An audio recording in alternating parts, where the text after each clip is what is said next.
ವಿಧಾನ ಪರಿಷತ್ತಿನ ಸದಸ್ಯರು ಭಾರತೀಯ ಜನತಾ ಪಾರ್ಟಿ ನಮ್ಮ ಮುಖಂಡರಾದಂಥ ಸಿ ಟಿ ರವಿ ಅವರು ಏನು ವಿಧಾನ ಪರಿಷತ್ನಲ್ಲಿ ಏನೊಂದು ಶಬ್ದ ಪ್ರಯೋಗ ಆಯಿತು ಅದ್ರ ಬಗ್ಗೆ ಅವರು ಈಗಾಗಲೇ ಸ್ಪಷ್ಟೀಕರಣ ಕೊಟ್ಟಿದ್ದಾರೆ ಸಿ ಟಿ ರವಿ ಅವರು. ನಾನು ಆ ರೀತಿ ಯಾವುದೇ ಶಬ್ದ ಪ್ರಯೋಗ ಮಾಡಿಲ್ಲ ಅಂಥೇಳಿ ಇಷ್ಟಾದಮೇಲೂ ಸಹಿತ ಅವ್ರ ಮೇಲೆ ಕಂಪ್ಲೇಂಟ್ ಕೊಟ್ಟು FIR ಫೈಲ್ ಮಾಡುವಂಥದ್ದು. ಮತ್ತು ಎಲ್ಲಿವರೆಗೆ ಅಂತಂದರೆ ಇವತ್ತು ವಿಧಾನಮಂಡಲ ಅಧಿವೇಶನ ನಡೀತಾ ಇತ್ತು, ನಾನು ಸ್ಪೀಕರ್ ಆಗಿ ಕೆಲಸ ಮಾಡಿದ್ದೀನಿ. ಇವತ್ತು ವಿಧಾನಮಂಡಲದ ಅಧಿವೇಶನ ನಡೆಯುವಂಥ ಸಂದರ್ಭದಲ್ಲಿ ಅದು ವಿಧಾನ ಪರಿಷತ್ ಇರ್ಬೋದು ಅಥವಾ ವಿಧಾನಸಭೆ ಇರ್ಬೋದು, ಇವತ್ತು ಯಾವುದೇ ಒಬ್ಬ ಶಾಸಕರ ಮೇಲೆ ಅರೆಸ್ಟ್ ಮಾಡುವಂಥದ್ದು ಮತ್ತೊಂದು ಮಾಡೋದಾಗಿದ್ದರೆ ಅದು ಸಭಾಪತಿಯವರು ಮತ್ತು ಸ್ಪೀಕರ್ ಅವರ ಪರ್ಮಿಷನ್ ತೊಗೊಂಡು ಅರೆಸ್ಟ್ ಮಾಡಬೇಕಾಗ್ತದೆ. ಅವರ ಒಪ್ಪಿಗೆ ತೆಗೆದುಕೊಳ್ಳಾರ್ದೆ ಅರೆಸ್ಟ್ ಮಾಡಲಿಕ್ಕೆ ಬರೋದಿಲ್ಲ. ಬೇಸಿಕ್ಕಾಗಿ ಆ ರೂಲ್ಸನ್ನು ವೈಲೇಟ್ ಮಾಡಿದರು. ಆಮೇಲೆ ಸುಪ್ರೀಂ ಕೋರ್ಟ್ ರೂಲಿಂಗ್ಸ್ ಪ್ರಕಾರವೂ ಸಹಿತ ಇವತ್ತು ಯಾರಾದರೂ ಅರೆಸ್ಟ್ ಮಾಡುವಾಗ ಅವ್ರಿಗೆ ನೋಟಿಸ್ ಕೊಡಬೇಕಾಗ್ತದೆ. ಯಾವ ಕಾರಣದ ಸಲುವಾಗಿ ಯಾವ ಕೇಸ್ ಆಗಿದೆ ಏನತನ ಅಂಥೇಳಿ ಅವ್ರು ನೋಟಿಸ್ ಕೊಟ್ಟು ಅವ್ರನ್ನ ಅರೆಸ್ಟ್ ಮಾಡಬೇಕಾಗ್ತದೆ. ಆ ನೋಟಿಸನ್ನು ಕೊಡಲಿಲ್ಲ. ಮತ್ತು ಅವರ ಹೇಳಿಕೆಗೆ ಬಗ್ಗೆ ವೆರಿಫೈ ಮಾಡಬೇಕಾಗಿತ್ತಲ್ಲ, ವೆರಿಫೈನೂ ಮಾಡಲಿಲ್ಲ. ಯಾರು ಇನ್ವೆಸ್ಟಿಗೇಷನ್ ಆಫೀಸರ್ ಅದಾರ ಅವರು ಅದಕ್ಕೆ ಸಂಬಂಧಪಟ್ಟಂಥ ಇಲಾಖೆಯ ಮುಖಾಂತರ ಒಪಿನಿಯನ್ ತೊಗೊಂಡು ಅದನ್ನ ಅವರ ಧ್ವನಿ ಹೌದೋ ಅಲ್ಲೋ ಏನು ಮತ್ತೊಂದು ವೆರಿಫೈ ಮಾಡುವಂಥ ಕೆಲಸ ಮಾಡಬೇಕಾಗಿತ್ತು. ಅದನ್ನೂ ಮಾಡಲಿಲ್ಲ.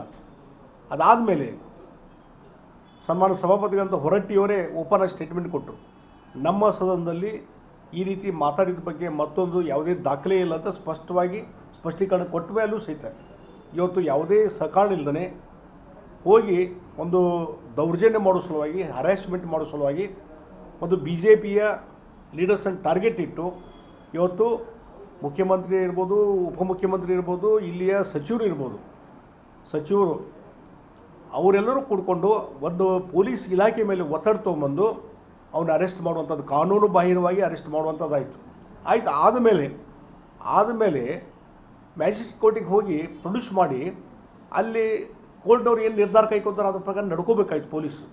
ಅದನ್ನು ಮಾಡಲಾರ್ದೇ ಸುಮಾರು 300-400 ಕಿಲೋಮೀಟರ್ 3-4 ಜಿಲ್ಲೆಗಳಲ್ಲಿ ತಿರುಗಾಡಿಸಿ ಬೇರೆ ಬೇರೆ ಪೊಲೀಸ್ ಸ್ಟೇಷನ್ಗೆ ಕರ್ಕೊಂಡು ಹೋಗಿ ಒಂದು ದೈಹಿಕವಾಗಿ ಅವ್ರ ಮೇಲೆ ಹಲ್ಲೆ ಮಾಡಿ ಅವ್ರಿಗೆ ಕುಡಿಲಿಕ್ಕೆ ನೀರು ಕೊಡಲಿಲ್ಲ, ತಿನ್ನಲಿಕ್ಕೆ ಏನೂ ಏನೂ ಉಪಹಾರ ಕೊಡಲಿಲ್ಲ, ಮತ್ತೊಂದಿಲ್ಲ.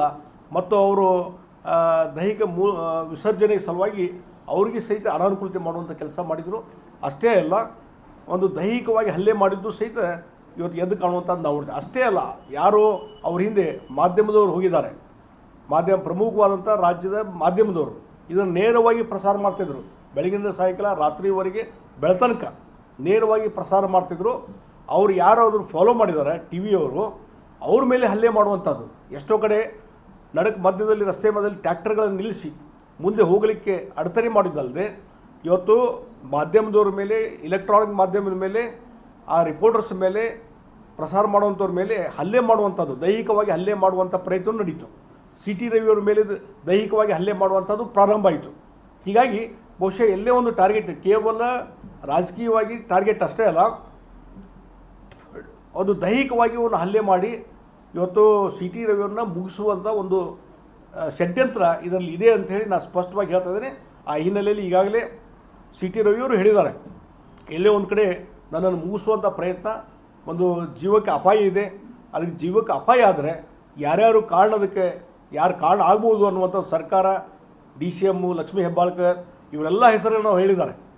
ಮತ್ತು ಈ ರೀತಿ ಒಂದು ಹೆದರಿಕೆ, ಭಯದ ವಾತಾವರಣ ನಾವು ಹಿಂದೆ ಇಂದಿರಾ ಗಾಂಧಿಯವರು ಇದ್ದಾಗ ಎಮರ್ಜೆನ್ಸಿ ಟೈಮ್ದಲ್ಲಿ ಈ ರೀತಿ ಭಯದ ವಾತಾವರಣ ನೋಡಿದ್ದೀವಿ ನಾವು. ಲಕ್ಷಾಂತರ ಜನರು ಅರೆಸ್ಟ್ ಮಾಡಿದರು. ಈ ಯಾವುದೇ ಎಮರ್ಜೆನ್ಸಿ ಇಲ್ಲ, ಮತ್ತೊಂದಿಲ್ಲ. ರಾಜ್ಯ ಸರ್ಕಾರ ಅಧಿಕಾರವನ್ನು ದುರುಪಯೋಗ ತೆಗೆದುಕೊಂಡು, ಪೊಲೀಸ್ ಡಿಪಾರ್ಟ್ಮೆಂಟ್ ದುರುಪಯೋಗ ತೆಗೆದುಕೊಂಡು ಇವತ್ತು ಸಿ ಟಿ ರವಿ ಅಂತ ಒಬ್ಬ ವ್ಯಕ್ತಿ ಮೇಲೆ ಹಲ್ಲೆ ಮಾಡುವಂಥದ್ದು, ದೈಹಿಕವಾಗಿ ಹಿಂಸೆ ಮಾಡುವಂಥದ್ದು ಕೆಲಸ ಮಾಡ್ತಾ ಇದ್ದಾರೆ. ನಿಮಗೇನು ಅನಿಸ್ತೈತ್ರಿ, ಇದು ಯಾಕೆ ಅವ್ರನ್ನ ಸಿ ಟಿ ರವಿನ ಇಷ್ಟು ಟಾರ್ಗೆಟ್ ಮಾಡಿದಾರೆ ಅನಿಸ್ತೈತ್ರಿ? ಏನಾದರೂ ಹಿನ್ನೆಲೆ ಇದರ ಹಿಂದೆ ಏನಾದರೂ ಬೇರೆ ಏನಾದರೂ ಘಟನೆಗಳು ನೋಡಿ, ಒಂದು BJP ಇತ್ತೀಚಿನ ದಿನಗಳಲ್ಲಿ ಯಾವಾಗ ಸಿದ್ದರಾಮಯ್ಯವರು ಮೂಢ ಹಗರಣ ಹೊರಗೆ ಬಂತು, ಭ್ರಷ್ಟಾಚಾರದ್ದು, ಮತ್ತು ವಾಲ್ಮೀಕಿ ಹಗರಣ ಹೊರಗೆ ಬಂತು, ಅದಾದಮೇಲೆ ಎಲ್ಲಿವರೆಗೆ ಅವರು ರಾಜೀನಾಮೆ ಕೊಡುವಂಥ ಪರಿಸ್ಥಿತಿ ನಿರ್ಮಾಣ ಆಗಿದೆ. ಇವತ್ತು ಇದೆ ಪರಿಸ್ಥಿತಿ.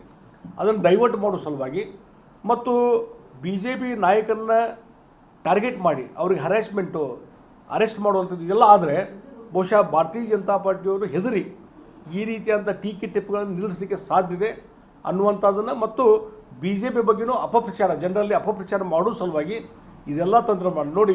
ಇದ್ರದ್ದು ಯಾವುದೋ ನಮ್ಮ ಕರೋನಾ ಸಂದರ್ಭದಲ್ಲಿ ಏನೋ ಹಣದ ದುರುಪಯೋಗ ಆಗಿದೆ, ಭ್ರಷ್ಟಾಚಾರ ಆಗಿದೆ ಅನ್ನುವಂಥ ಕಾರಣದ ಮೇಲೆ ಅವ್ರ ಹಿಂದೆ ಅಧಿಕಾರದಲ್ಲಿ ಇದ್ದಾಗೂ ಹೇಳ್ತಿದ್ರು, ಆಪಾದನೆ ಮಾಡ್ತಿದ್ರು. ಮತ್ತು ಸಿದ್ದರಾಮಯ್ಯವರು ಅಧಿಕಾರಕ್ಕೆ ಬಂದ ಮೇಲೂ ಸಹಿತ ಅದರ ಆಪಾದನೆಯನ್ನು ಮುಂದುವರಿಸಿದರು. ಮತ್ತು ಅದಕ್ಕಾಗಿ ಎನ್ಕ್ವೈರಿಗೆ ಒಂದು ಕಮಿಷನ್ ನೇಮಕ ಮಾಡಿದರು. ಆ ವರದಿ ಇನ್ನೂ ಬಂದಿಲ್ಲ. ಜಸ್ಟಿಸ್ ಕುನ್ನಾ ಅವರು ಒಂದು ಇಂಟೀರಿಯಂ ರಿಪೋರ್ಟ್ ಆಧಾರ ಮೇಲೆ FIR ಮಾಡಿದ. ಬಹುಶಃ ನನ್ನ ರಾಜಕೀಯ ಜೀವನದ ಇತಿಹಾಸದಲ್ಲಿ ನಾನು ಮುಖ್ಯಮಂತ್ರಿ ಕೆಲಸ ಮಾಡಿದ್ದೀನಿ, ಬೇರೆ ಇಲಾಖೆ ಮತ್ತು ಬೇರೆ ಬೇರೆ ಎನ್ಕ್ವೈರಿ ಕಮಿಷನ್ ನಾವು ನೋಡಿದ್ದೇನೆ. ಒಂದು ಕಮಿಷನ್ ಎನ್ಕ್ವೈರಿ ಕಮಿಷನ್ ನೇಮಕ ಆದಮೇಲೆ ಅವರು ಎಲ್ಲವನ್ನೂ ಅಧ್ಯಯನ ಮಾಡಿಕೊಂಡು ಇನ್ವೆಸ್ಟಿಗೇಷನ್ ಮಾಡಿಕೊಂಡು ಒಂದು ಅಧ್ಯಯನದ ರಿಪೋರ್ಟ್ ಮಾಡಿ ಅದರಲ್ಲಿ ಏನೇನು ಯಾರು ತಪ್ಪಿದ್ದಾರೆ ಅನ್ನುವಂಥದ್ದನ್ನು ಎಲ್ಲ ಹೇಳಿದ ಮೇಲೆ ಅವ್ರ ಮೇಲೆ ಕೇಸ್ ಹಾಕುವಂಥದ್ದು ಮತ್ತು ಪ್ರಕರಣವನ್ನು ಇನ್ವೆಸ್ಟಿಗೇಷನ್ ಮಾಡುವಂಥದ್ದು ಯಾವುದೇ ಸರ್ಕಾರ ಮಾಡಿದೆ. ಇಲ್ಲಿ ಯಾವುದೂ ಇಲ್ಲ. ಜಸ್ಟಿಸ್ ಕುನ್ನಾ ಅವ್ರದ್ದು ಇಂಟೀರಿಯಂ ರಿಪೋರ್ಟ್ ಕೊಟ್ಟಿದ್ದಾರೆ. ಅದರ ಆಧಾರ ಮೇಲೆ ನೀವು FIR ಫೈಲ್ ಮಾಡ್ತೀರಿ ಅಂತಂದರೆ ಇದು ಯಾವ ರೀತಿ ಒಂದು ಹರೇಸ್ಮೆಂಟು BJP ಲೀಡರ್ಸ್ ಮೇಲೆ ಅನ್ನುವಂಥದ್ದು ಇದರ ಮೇಲೆ ಪ್ರೂವ್ ಆಗ್ತದೆ. ಅದಕ್ಕಾಗಿ ಇವತ್ತು ಜನರ ಮನಸ್ಸನ್ನು ಡೈವರ್ಟ್ ಮಾಡಲಿಕ್ಕೆ ಮತ್ತು ಇವತ್ತು BJP ಬಗ್ಗೆ ಅಪಪ್ರಚಾರ ಮಾಡಲಿಕ್ಕೆ ಈ ರೀತಿಯಿಂದ ವ್ಯವಸ್ಥಿತವಾದಂಥ ಒಂದು ಕುತಂತ್ರ ನಡೀತದೆ. ಮತ್ತು ಮಾಧ್ಯಮದವ್ರೂ ಸಹಿತ ಸ್ವತಂತ್ರವಾಗಿ ಅವರು ತಮ್ಮ ವಿಚಾರಗಳನ್ನು ಪ್ರಸಾರವನ್ನು ಮಾಡದೇ ರೀತಿಯಲ್ಲಿ ಒಂದು ರೀತಿ ಕಾನೂನು ಬಾಹಿರವಾಗಿ ರಿಸ್ಟ್ರಿಕ್ಷನ್ ಹಾಕುವಂಥದ್ದು ಅಲ್ಲಿಯೂ ಅದು ಮಾಧ್ಯಮದ ಮೇಲೂ ಒಂದು ದೊಡ್ಡ ಪ್ರಮಾಣದಲ್ಲಿ ಇವತ್ತು ಅವರು ದೌರ್ಜನ್ಯ ಮಾಡುವಂಥ ಕೆಲಸ ಇವತ್ತು ರಾಜ್ಯ ಸರ್ಕಾರದಿಂದ ನಡೀತಾ ಇದೆ. ಈಗ ಇದಂತೆ ಪೊಲೀಸರನ್ನ ಯಾವ ರೀತಿಯಾಗಿ ಇವರು ಗೈಡ್ ಮಾಡಿದ್ರು, ಫೋನ್ ಬರ್ತಿದೆ ಅಂತ ಕೋರ್ಟ್ದಲ್ಲಿ ಸಿಟಿ ರವಿ ಕೂಡ ಅದರ ಬಗ್ಗೆ ಉಲ್ಲೇಖ ಮಾಡಿದರು.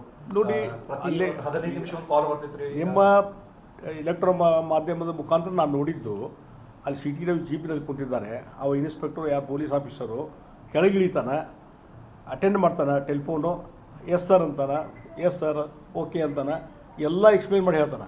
ಅಂದರೆ ಪ್ರತಿ ಹಂತದಲ್ಲಿ ಇವತ್ತು ಇಲ್ಲಿ ಉಸ್ತುವಾರಿ ಮಂತ್ರಿ ಸತೀಶ್ ಜಾರಕಿಹೊಳಿ ಅವ್ರ ಸ್ಟೇಟ್ಮೆಂಟ್ ನೋಡಿದೆ.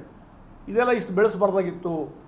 ಅವತ್ತೇ ಇಮಿಡಿಯೇಟ್ಲಿ ಅರೆಸ್ಟ್ ಮಾಡಿದ ತಕ್ಷಣವೇ ಮ್ಯಾಜಿಸ್ಟ್ರೇಟ್ ಕೋರ್ಟಿಗೆ ಅವ್ರನ್ನ ಪ್ರೊಡ್ಯೂಸ್ ಮಾಡಿ ಒಂದು ಹ್ಯಾಂಡ್ ಓವರ್ ಮಾಡಿಬಿಟ್ಟಿದ್ರೆ ಮುಗಿದು ಹೋಗಿತ್ತು. ಇದೆಲ್ಲ ಗೊಂದಲ ಯಾಕೆ ಮಾಡಿಕೊಂಡ್ರು ಅಂತ ನನಗೂ ಗೊತ್ತಿಲ್ಲ ಅಂತ ಇವತ್ತು ಕಾಂಗ್ರೆಸ್ಸಿನ ಸತೀಶ್ ಜಾರಕಿಹೊಳಿ ಅವರೇ ಹೇಳ್ತಾರೆ. ಅಂದಮೇಲೆ ಇದು ಕಾಡದ ಕೈಗಳ ಒಂದು ಕೈವಾಡ ಇದೆ ಅಂತ ನಾನು ಹೇಳ್ತೀನಿ. ಹೀಗಾಗಿ ಅದು ಎಲ್ಲರಿಗೂ ಗೊತ್ತಿರುವಂಥದ್ದು ಕಾಣದ ಕೈಗಳು. ಆ ಹಿನ್ನೆಲೆ ಇಟ್ಟುಕೊಂಡು ಇವತ್ತು ಇದನ್ನು ಎಲ್ಲೇ ನೋಡಿ, ಇಂಥವೆಲ್ಲ ಭಾಳಷ್ಟು ಪ್ರಕರಣ ನಾನು ನೋಡಿದ್ದೀನಿ. ನಾನು ಸ್ಪೀಕರ್ ಕೆಲಸ ಮಾಡಿದ್ದೀನಿ, ಮುಖ್ಯಮಂತ್ರಿ ಕೆಲಸ ಮಾಡಿದ್ದೀನಿ, ವಿವಿಧ ಇಲಾಖೆ ಮಂತ್ರಿಯಾಗಿ ಕೆಲಸ ಮಾಡಿದ್ದೀನಿ. ಅಸೆಂಬ್ಲಿಯಲ್ಲಿ ಸಾಕಷ್ಟು ಎಮೋಷನ್ ಡಿಸ್ಕಷನ್ ಆಗ್ತದೆ, ಪ್ರತಿವಾದ ಆಗ್ತದೆ, ಮತ್ತು ಬೇರೆ ಬೇರೆ ರೀತಿ ಅನ್ಪಾರ್ಲಿಮೆಂಟ್ರಿ ಶಬ್ದ ಪ್ರಯೋಗವೂ ಆಗಿದ್ದಾವೆ. ಆವಾಗ ಅಲ್ಲಿದ್ದಂಥವ್ರು ಸ್ಪೀಕರ್ ಚೇಂಬರ್ಗೆ ಹೋಗಿ ಅದರ ಬಗ್ಗೆ ವಿವರಣೆ ಕೇಳಿ, ಸ್ಪಷ್ಟನೆ ಕೇಳಿ, ಕೊನೆಗೆ ಮತ್ತೆ ಸದನದಲ್ಲಿ ಬಂದು ಒಂದು ರೀತಿ ಇದನ್ನು ಸರ್ವಾನುಮತದಿಂದ ಒಂದು ಕಾನ್ಸೆನ್ಸ್ ತೆಗೆದುಕೊಂಡು ಪರಸ್ಪರ ಒಪ್ಪಿ ತಗೊಂಡು ಒಂದು ಶಾಂತಗೊಳಿಸುವಂಥ ಕೆಲಸ ಮಾಡಿದರು. ಇದನ್ನು ಇಷ್ಟು ಬೆಳೆಸೋದು ಅವಶ್ಯಕತೆ ಇರಲಿಲ್ಲ.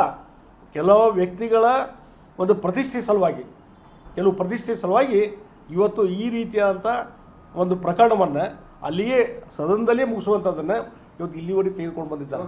ಪ್ರಹ್ಲಾದ್ ಜೋಶಿ ಸರ್ ಸಿಟಿ ರವಿ ಅವ್ರನ್ನ ಎನ್ಕೌಂಟರ್ ಮಾಡುವವರ ಹುನ್ನಾರ ಇರಬಹುದೇನೋ ಅನ್ನೋದೊಂದು ಹೇಳಿಕೆನೂ ನಾವು ಒಂದೇ ಒಂದು ದೈಹಿಕವಾಗಿ ತೊಂದರೆ ಕೊಡುವಂಥ ಕೆಲಸ ಮಾಡಿದ್ದಾರೆ. ಮತ್ತು ಅದು ಎಲ್ಲಿಗೆ ಹೋಗಿ ಮುಡ್ತಿಲ್ಲ. ಈ ರೀತಿ ದೈಹಿಕವಾಗಿ ಹಲ್ಲೆ ಮಾಡುವಂಥದ್ದು ಬಹುಶಃ ಯಾವ ರಾಜಕೀಯ ನಾಯಕರ ಮೇಲೆ ಈ ರೀತಿ ಇಲ್ಲಿವರೆಗೆ ಮಾಡಿಲ್ಲ.